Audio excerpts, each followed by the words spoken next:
Hello, my name is Kyle Kaplanis, and I'm the host of All About the Hype podcast. One thing I've learned from doing podcasts is to not overthink it. Just have fun with it. Let the conversation flow naturally, and that will create some of the best content for your podcast. Hey guys, My Chess Podcast here. I'm Lindsay. And I'm Billy, and here are our top podcasting tips. Number one, social media. It is king. Queen. Whatever you want it to be, it's got to be at the top of your list. Yes, it's time consuming, so maybe just start out with 2 or 3 platforms, but then keep adding as you go. So obviously Facebook, TikTok, Twitter, Instagram, LinkedIn. Just keep adding and adding. It's so important. Totally, and it's also important for our tip number 2, which is networking. Get your little tushy out there and network. You need to get your name out there of your podcast. You need to meet new people who are going to spread that good word about you. So network your butt away. And this sounds really silly, but make sure your equipment is set up properly. For the first 6 weeks, we actually had our mic facing the wall, not our mouse. Sounds simple, but make sure they're plugged in properly, everything's set up properly. Totally. And the last one is have fun. This is what's going to get people coming back to your podcast, is that wonderful personality you have. So make sure you just have a blast, and that's it.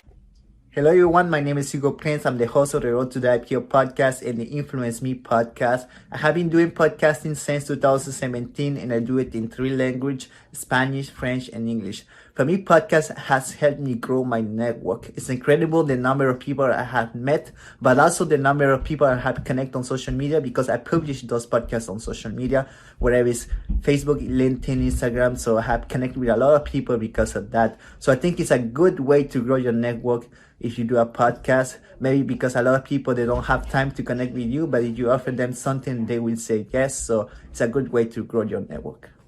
Hi, my name is Chiara Cobonen, and I am the host of the podcast called Innovation Made Easy Podcast. My podcast is really about empowering leaders, unfolding leadership wisdom to inspire any leader to be at their best self, but also have a very balanced life and a work-life balance that works for you.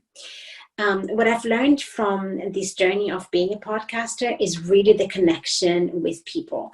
I have guests. I sometimes often actually talk, express my thoughts and my learnings in the podcast, and really being able to engage with my audience at a very different level, in a much more human way, with my voice, with my personality, versus what I can do in a written format with a blog or another format of content creation.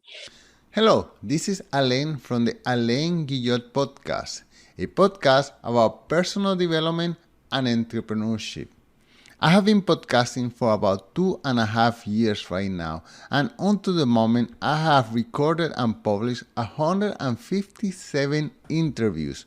I speak with economists, authors, speakers, business leaders, and entrepreneurs. And if you have an interesting story to share, I will be delighted to have a conversation with you as well. The one thing that I have learned the most with my podcast is how to become a better communicator. And the other added benefit of this podcast is that I have been able to build an amazing relationship, especially with other podcasters such as Laura. Laura, thank you so much for having me here. I'm Laura L. Bernhard, and I'm the host of the No Formula podcast. There are 2 things I learned from becoming a podcaster. First is the power of consistency and building the community of listeners for the podcast. And second is accountability.